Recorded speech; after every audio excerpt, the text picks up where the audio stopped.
Well, before the event, I joked to Damien that it's nice to philosophize about things one knows about. I'm occasionally a musician, and I like to write about music because I think it's something I know about. Unfortunately, tonight I'm going to be talking about something which I don't think I know about, which is the post-human, although I've written a book on it. I appear to have written a book about something I don't know about, but if I'm right, in a sense, none of us can know about yet. And that, in a way, leads me into the problem that I'm going to discuss tonight, and some of the implications I want to explore with you. First, a little bit about what we mean by posthumanism. In the very general sense, posthumanism is a critique of humanism. It's a philosophical interrogation and analysis of humanism. So in a sense, we have to start by thinking about what humanism might mean in philosophical terms. My approach to this is quite simple. I think a philosophy is humanistic if it gives human beings, a kind of special status in the world. So, for example, if you believe that, I don't know, humans have immortal souls, and because they have immortal souls, they're different from all other animals and they have special moral value, that's a kind of humanism. It's also, to be a little more precise, it's what in English we call anthropocentrism. It's a kind of, implies a kind of human-centered moral view of the world. The idea that humans have some kind of special status that other life forms, I don't know, dogs, cats, smallpox viruses, don't have. And that anthropocentrism can occur in many ways. So, for example, certain kinds of philosophy are anthropocentric because they, in a sense, try to view the world in a human-centered way. For example, philosophies that argue that the world has the kind of time and space that we experience are human-centered. Or philosophies that argue that humans have special moral value are anthropocentric. So posthumanism is, in a sense, a philosophical reaction to anthropocentrism, to human-centeredness in philosophy. But that's not necessarily that's a very generic account of what posthumanism is. And in fact, there are many kinds of posthumanism. As we'll see, I call the kind of posthumanism I've argued for in my book Posthuman Life speculative posthumanism. We can talk a bit about why. Some posthumanists describe themselves as critical posthumanists. I think most academics who call themselves posthumanists would count themselves as critical posthumanists. And a critical posthumanist is somebody who believes that anthropocentrism or human-centeredness is a mistake. Many critical posthumanists argue that humanism is not merely an error, but it's actually bad for us. It's bad for the planet. And maybe they're right. Maybe one could blame climate change on humanism, on having a too human view of the world that ignores the rest of the ecosystem. So, but I think there's a philosophical problem and this is, in a sense, the problem that's going to structure my talk. It's the problem I'm trying to think through at the moment. How do we not think in a human way? How do we, if you like, withdraw from having a human-centered view of the world as philosophers? It's not so easy. Now, some critical post-humanists, for example, argue that what we need to do to, if you like, have a more balanced, less human-centered view of the world is criticize kind of Cartesian, dualistic views that, in a sense, divide us between mind and body or reason and feeling. So, for example, some critical post-humanists argue that we should emphasize the bodily, the affective, and our kinship with other creatures as bodily, affective creatures, as emotional, feeling creatures.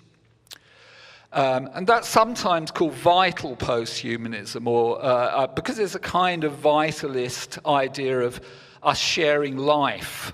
Rosie Braidotti, who I guess is one of the theorists who you can ascribe this view to, distinguishes between bios and zoe, between the kind of ancient Greek idea of the bios as a cultivated citizen of the polis, and zoe as the kind of the life of, in a sense, non-political beings, of animals, of plants. And she wants to be more Zoe-centered, to in a sense, emphasize a kind of non-human life that all humans and non-humans share together. Now, my worry about that position is, in a sense, how do we justify it without, in a sense, falling back into human-centeredness, into anthropocentrism? Because our philosophical account of life is often dependent on our experience of embodiment and our experience of being feeling creatures. But if that's right, then vital post-humanism is in danger of anthropomorphizing the post-human. That is, of placing the human back into the center by emphasizing a particular kind of subjective view of the world, which is ours. Now, I think there's a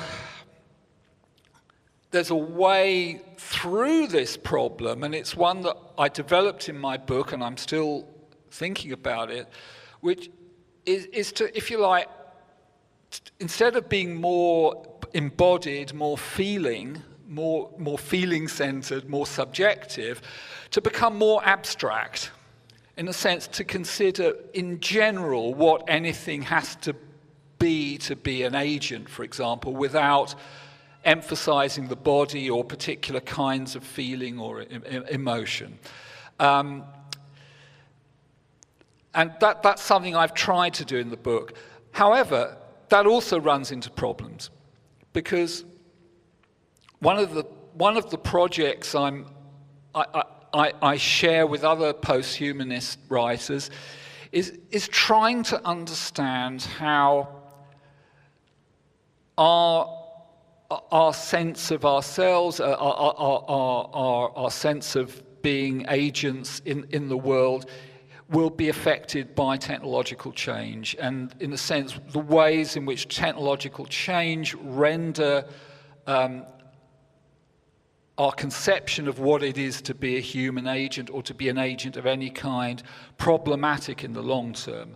And that's why I call my position speculative, because it starts out by thinking about what the future of life is in general, what the future of agency is in general, given that the conditions that form life and form mind and agency on this planet are becoming increasingly affected by technology and by vastly complex technological systems that we don't entirely understand or control.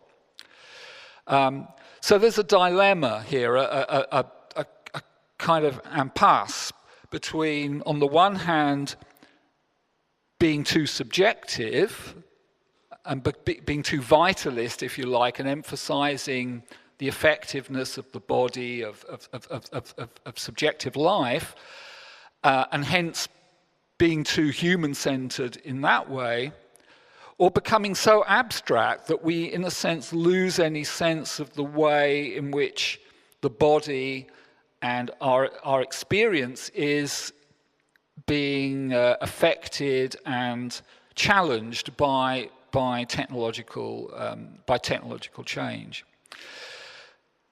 So I'm trying to think. So in a sense, I'm thinking before you. I'm not. I don't claim to have any answers here. But I think one of the ways through this is to think less in terms of abstract philosophy, but more in terms of art and performance.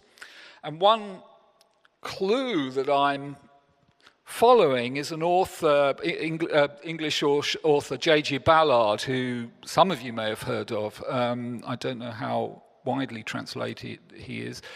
The author of Crash, which was made into a controversial film by David Cronenberg, and The Atrocity Exhibition, which is probably one of the finest experimental novels in English. And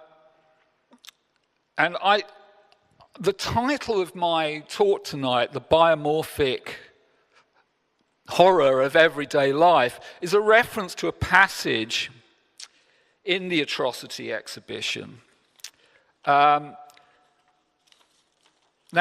to just give you a brief summary of what the Atrocity Exhibition is, it's a kind of very condensed, dense literary field, which it was written in the mid-1970s, which combines images of assassination, car crashes, neurosurgery, imaginary psychosexual experiments, documents of war in Japan and Vietnam, and spectral images of Elizabeth Taylor and Sigmund Freud, and Marilyn Monroe, who sort of hang over this sort of mediascape that Ballard, in a sense, is trying to describe the way our experience is mediated by the new media, by television, by film at the time he was writing, increasingly, obviously, latterly by the internet. And the premise of the novel is that these materials, these images are being arranged by a psychiatrist to help him understand the trauma and the violence of the 20th century. And this is the passage. The psychiatrist is called Travers. And Ballard writes, Travers' problem is how to come to terms with the violence that has pursued his life. Not merely the violence of accident and bereavement or the horrors of war, but the biomorphic horror of our own bodies.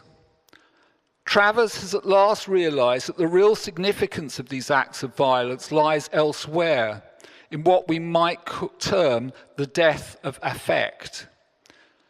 Consider our most real and tender pleasures in the excitements of pain and mutilation, in sex as a perfect arena, like a culture bed of sterile pus for all the Veronicas of our own perversions, in voyeurism, in self-disgust, in our moral freedom to pursue our own psychopathologies as a game, and in our ever greater powers of abstraction. What our children have to fear are not the cars on the freeways of tomorrow, but our own pleasure in calculating the most elegant parameters of their deaths. So Ballard is trying to convey, rather than in a sense emphasizing affect, Ballard is interested in the death of affect, the death of feeling, as mediated by the new technologies that were developing around the time he wrote The Author. the atrocity exhibition. This sort of estrangement or abstraction which he thinks seems to affect us all. And that, in a sense, makes us spectators of our own, as he says, our own psychopathology. We kind of play with our own madness as if it were a game. And that is, in a sense, the world in which he thought at the time we were receding into. And I think that's been a consistent position that he held up to his death a few years ago. So what interests me here about the biomorph is, as the name implies, a biomorph is something which has the form of the living but may or may not be alive. In a sense, its status as being a living creature is in doubt. And it's as if Ballard is wondering whether our status as being alive, as living creatures, is in some way in doubt as a consequence of our immersion in increasingly complex technological networks, which, in a sense, mediate our feeling, mediate our emotions, mediate our thoughts. So what I want to propose tonight is that we can kind of take this figure of the biomorph as a kind of way of steering through the dilemma I mentioned earlier between abstraction and vitalism, between, in a sense, being too distant from the body and from aesthetics and art and our experience on the one hand, and being too close to it, and then hence being too human-centered on the other. The figure of the biomorph represents not something that is necessarily alive, but a kind of vampire double of the living creature, something that, in a sense, resembles the living, but may or may not be alive, and hence, in a sense, provides a kind of neutral position from which we can think about the future of embodied life on this planet. So it's not a philosophical model of life. Its role is not to express our subjectivity, but to transform it. The point about the biomorph that I want to emphasize is that it's changeable. It's functional. And one of the images I want to draw on is Hans Bellmer's dolls, and also his writings in his book, The Puppet, Die Puppe, excuse my terrible German, which in a sense explored the way in which we could think about desire as, in a sense, something mutable and manipulable, and in a sense, something that may not be wholly subjective, that may, in a sense, be turned inside out. And that's something I want to come to later. So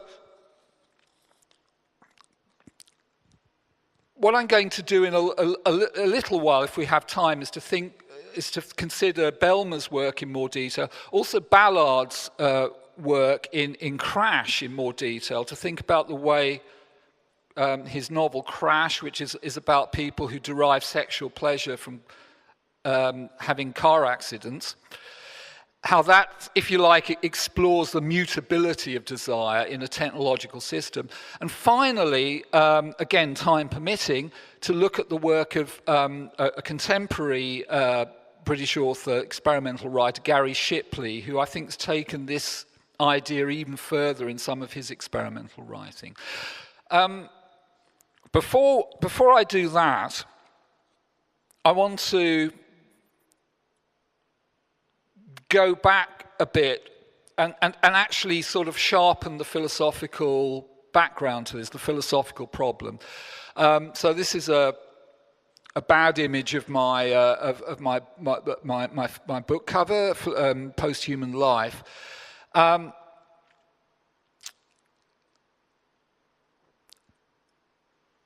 So the position I developed there, as I said, is called speculative posthumanism, and it can be summed up in one sentence. And I'm going to explain some of the terms I use. Why descendants is probably a unfamiliar term, but I'll explain that in a moment. All that speculative posthumanism claims is that there might be posthumans one day.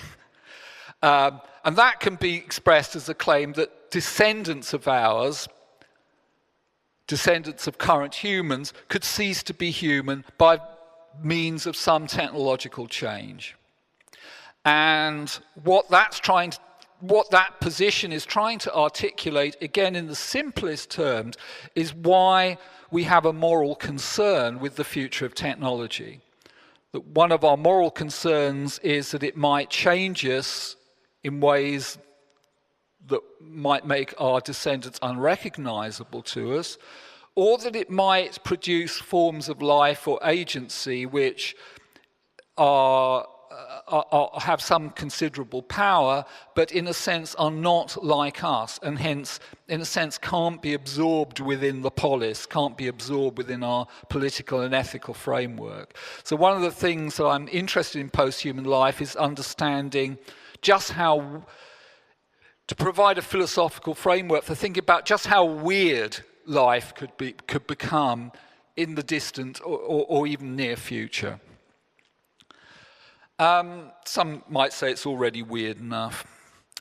Okay, so that term, the wide human, the idea of the wide human descent is simply the idea that if we're thinking about the future of life in a technological world, we can't simply think in terms of biological descent. We need to abstract from biology. So, for example, it might be that that post-humans, were they to ever exist, arise, say, through some kind of machine intelligence, some kind of artificial intelligence, and in which case they won't be biologically related to us.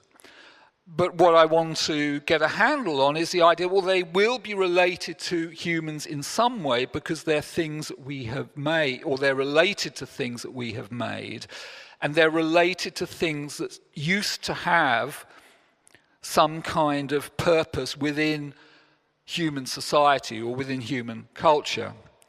And the term wide human is simply a way of expressing the idea that human systems, human societies can be thought of as large-scale assemblages in which the various parts serve some kind of function which is related to us. So, for example, domestic animals or domestic farm animals like pigs or cows exist in the wide human because their existence is dependent on us finding them good to eat. If we didn't find pigs good to eat, then we wouldn't have domesticated them. And they wouldn't have a role within the whole food economy. So we can think about the wide human as a system which includes us, but not only us. It includes organizations, it includes technologies. So, for example, mobile phones are part of the wide human because they function in a way to serve us. And you know, if humans disappeared tomorrow, then technologies like this would just lie around uselessly. They wouldn't do anything, okay? They'd just be junk. Their existence, their continued existence and function depends in some way on serving a human-centered role. So this gives us, I think, so I argue in the book that this gives us a sufficiently abstract idea of what it would be for something to become post-human. It wouldn't have to be biologically related to us, but it would have to be related to what I call the wide human. It would have to be related to something that once served a role, within the human social technological system. But, and this is the important thing, this is that something an entity becomes post-human when its existence ceases to depend on us, when it, in a sense, can have purposes and functions of its own. So, for example, this is an image from the prequel to Battlestar Galactica, Caprica, which is about the development of artificial intelligence, intelligent robots, and in a sense, what happens? It's a fairly traditional kind of Frankenstein story. Human beings make artificial creatures that develop their own goals, their own purposes, and can no longer be controlled, and that eventually leads to the destruction of most of humankind.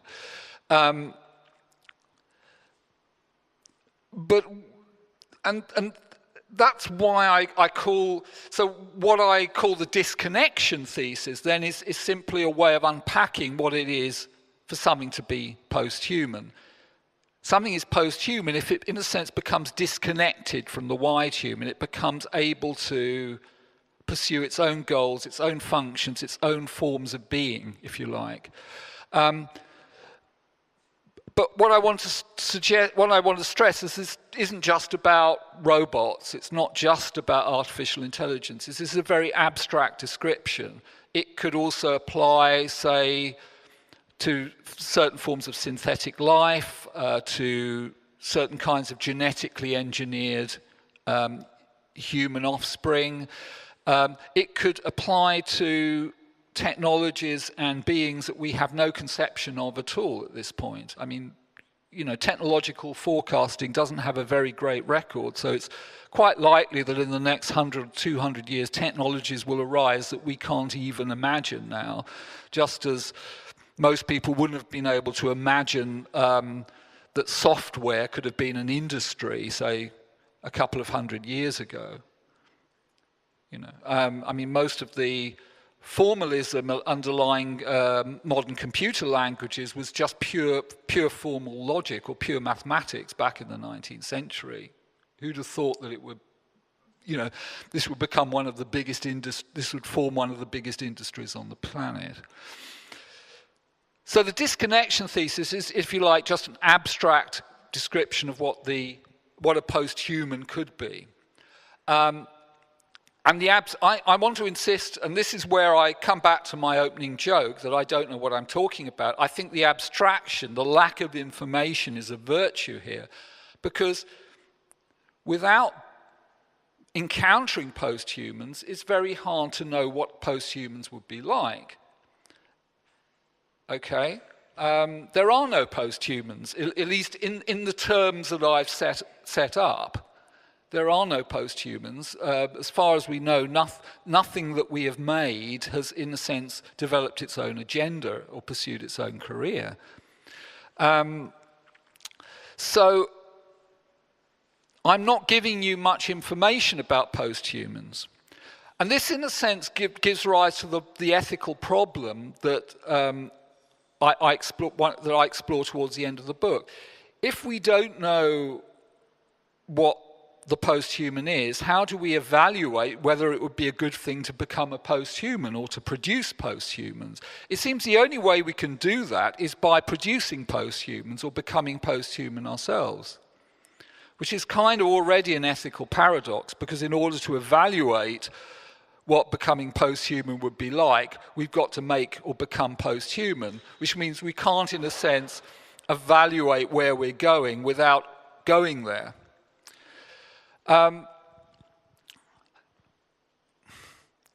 And the philosophical problem gets, I think, more profound if we consider what we need to make sense of the disconnection thesis. When I mentioned disconnection earlier, I said that disconnection comes about if something that once formed part of the human network, the human social system or technological system, goes off on its own and does something different. It becomes, if you like, autonomous. So in some sense, whatever disconnects has to be an agent. In the most abstract sense, it has to have agency. Why? Because if it doesn't, if we don't put that qualifier in, then yeah, anything lying around that we formerly used, like a wrecked ship or an unused mobile phone, could count as post-human. I mean, you know, these ships, in a sense, no longer form part of the human network. They're just hulks, they're just junk. But they're not post-human. So we need to place constraints or restrictions on the disconnection thesis. We need, if you like, a basic, simple metaphysical account of what an agent is in order to make the disconnection thesis work, at least in the way it was working in my book. We'll come to what happens if we drop those constraints. So the question, and it's a very traditional philosophical question, what is an agent, arises for posthumanism. Because if we can't answer that question, it's not clear that we can determine what would actually count as a disconnection. That is, what would count as becoming post-human.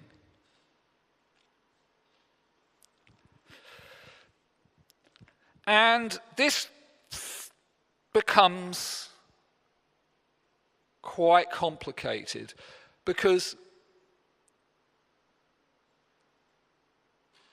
much depends on just how abstract and how loose our notion of agency is. Some notions of agency, some philosophical notions of agency are quite stringent, they're quite restrictive. So, for example, some philosophers, philosophers working in the Kantian tradition, but also some philosophers writing in response to the work of the modern American analytic philosopher Wilfrid Sellars, argue that agency, or serious agency, requires some kind of ability to engage socially with other creatures, using language and evaluating other creatures according to sort of shared norms and values. So, for example, although cats and dogs might have certain values, I mean, cats like fish, they like killing things, chasing things, they can't hold other cats to account about whether they're good cats or bad cats, whether they're killing things in the right way or the wrong way, or perhaps whether they shouldn't kill things at all. But human beings, it seems, can do that. So some philosophers working within this more Kantian tradition argue that real agency requires this sort of shared value system, which they argue often really requires language as well. It requires some kind of social network, shared social framework in which we can evaluate the reasons for action, both our own and others, in a shared game, if you like, a language game of giving and asking for reasons, to quote Wilfrid Sellars.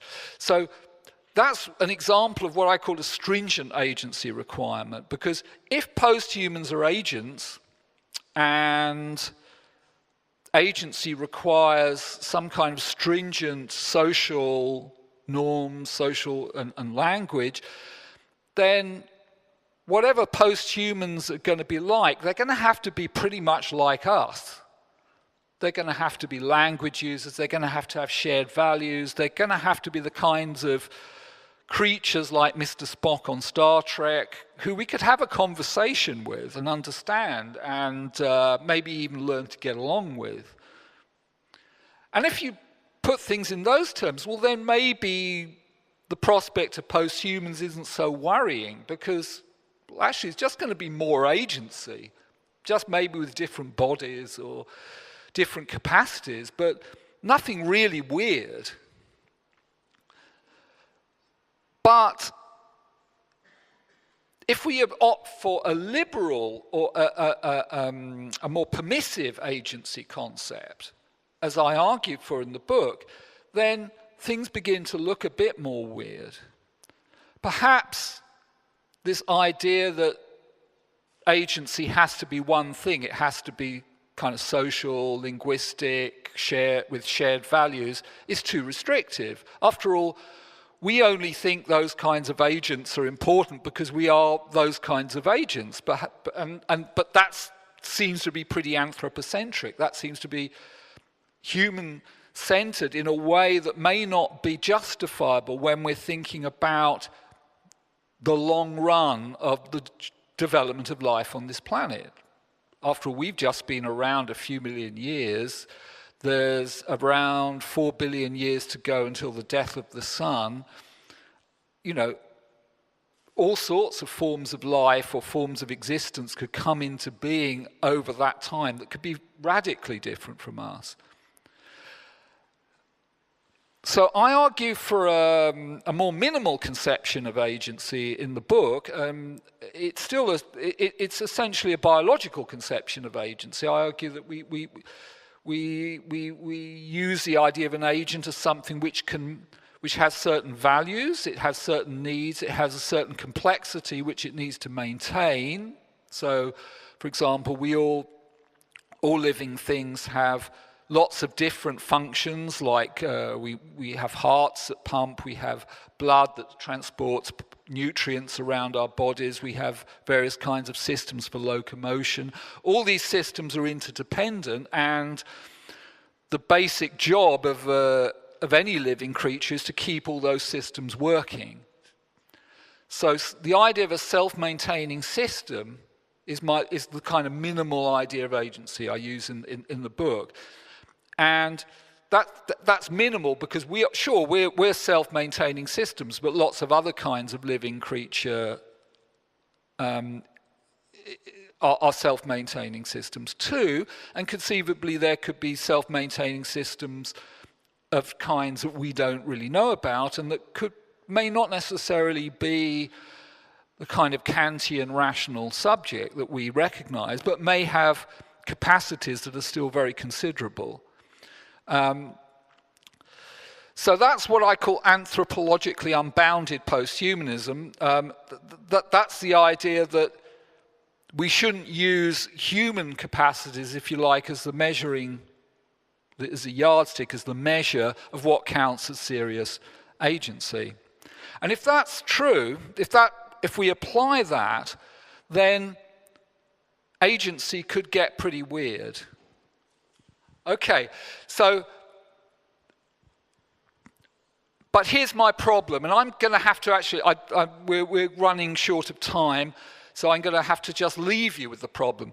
The problem is that there are reasons for thinking that even this notion of agency is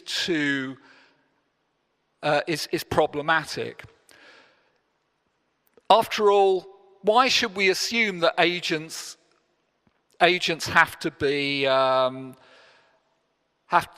self-maintaining in any sense that we would understand. So to give you an example, one of the features of agency that I consider in the book is what I call functional autonomy. And functional autonomy is simply the capacity to realize certain goals like getting food or seeking a mate or constructing a bridge within a particular environment. And that capacity could be fairly narrow. You know, there are creatures that can operate in very narrow range of environments, or as Marx saw in the case of humans, it could be quite extensive. We can operate in many different environments. We can operate under the sea, on land, in space now. So one could imagine functional autonomy be extended almost infinitely to, almost godlike limits. But I've argued that if you do that, then you actually lose a handle on anything that could be interpreted or understood by us. Because very high degrees of functional autonomy would lead to creatures that I call hyperplastics. And hyperplastics are creatures that can alter themselves or alter their relationships to the world almost in any way they require.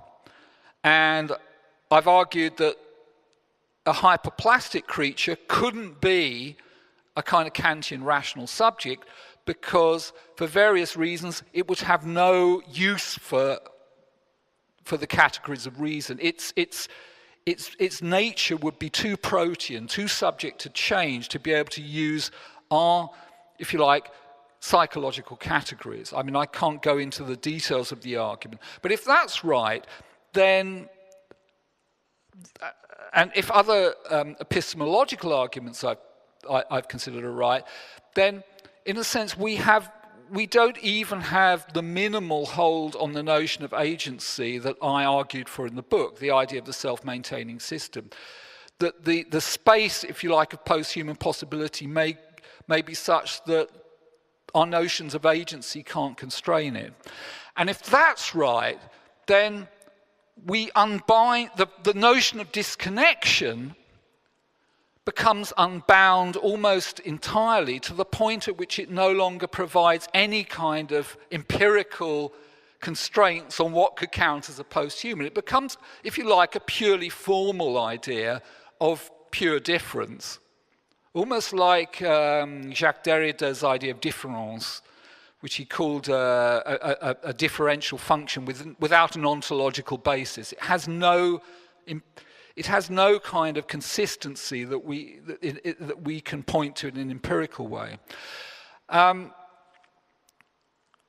if that's right, then in a sense the only way to understand disconnection is through performance. It's through actually disconnecting things. It's through exploring the space of possibility, possible lives, possible forms of consciousness, possible forms of embodiment. And at that point, post-humanism becomes something close to a kind of art or a kind of engineering. In a sense, it's generic. It doesn't have any, it can't be limited to any particular domain. It becomes a purely speculative function whereby we take the biomorph, we take something that resembles life, which may be us, because in a sense, do we even know what it is to be alive? And we explore its possibilities, we manipulate it. And that may occur in art, it may occur in fiction, it may occur in music, for example, through improvisation, through the development of new kinds of systems of music technology, for example. Or it could take place through engineering. And in a sense, what I'm suggesting here is that Ballard's idea of the biomorph becomes a kind of speculative hook, which allows us to use the notion of the body and of experience in the most minimal way without having any kind of ontological assumptions about what it is to be alive, about what it is to be an agent. So that's the point, as I say, I think post-humanism becomes something performative, it becomes something productive rather than something purely philosophical, which I guess segues nicely into the performance that we're going to see later tonight. So thank you for tolerating me speaking in a second language for most of you. I've enjoyed it, and I'm sorry I didn't get to talk about everything I was going to talk about. Okay.